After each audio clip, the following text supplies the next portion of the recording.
Hey everybody, it's Lewis here, and today I'm going to talk about lead poisoning, contamination, and my personal experience with lead. But first, let's talk about what lead is. As you can see right here, lead denoted as the number 82 in the atomic table, and is a soft blue-gray metal that can actually block radiation. However, there's no known use in our human body, while it's actually very toxic to us. First of all, for example, it will compete against calcium ion, which is a fundamental building block for us. And with an excessive of lead, it will slow down the calcium ions formation.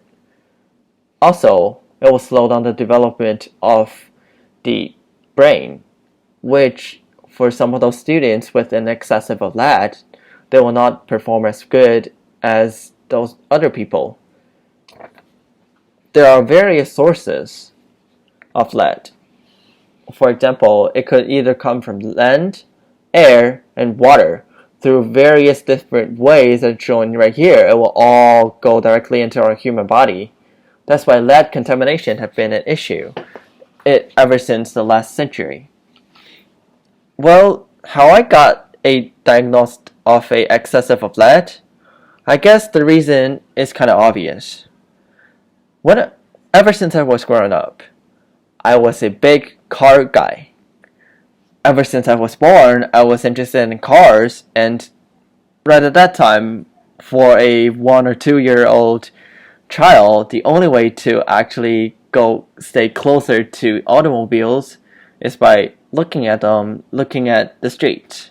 So every single day, I will ask my grandma if I can go downstairs and see the cars flying by. And she said, okay, why not? Every single day, I will go downstairs, sitting on the side of the road, watching cars flying by. I can name every single car brand of all of those cars that's flying by. So, it's very fun time for me, and I learned a lot. I see a lot of cars while I inhaled an excess of lead through this method.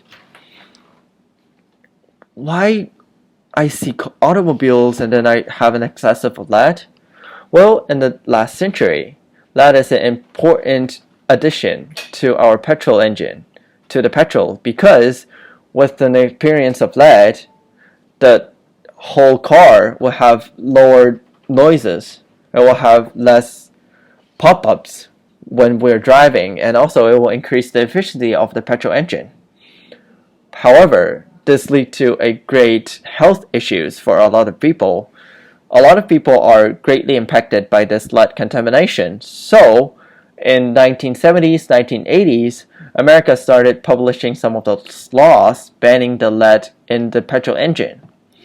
However, China have started in 1991 and have been finished this action of banning the lead in the petrol engine in 2000. While it's still too late for me, I've inhaled just enough lead to have excessive of lead. Well, how then? I have to take medical treatment. I'm just gonna say this is not a very pleasant feeling. I have, for kids, the worst thing, optimal, just like hell, is drinking bitter stuffs, and I have to drink it every single day, and I have to go back to hospitals regularly to check if I have a good lead level inside my body. Well, I hope that nobody else can actually have the same thing, go over the same thing as I did.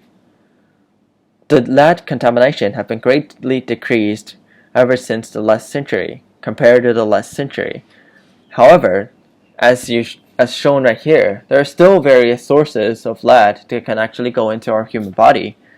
That's why I hope that with this video, it could show other people's awareness about the lead poisoning, and we can do something together to reduce the lead poisoning.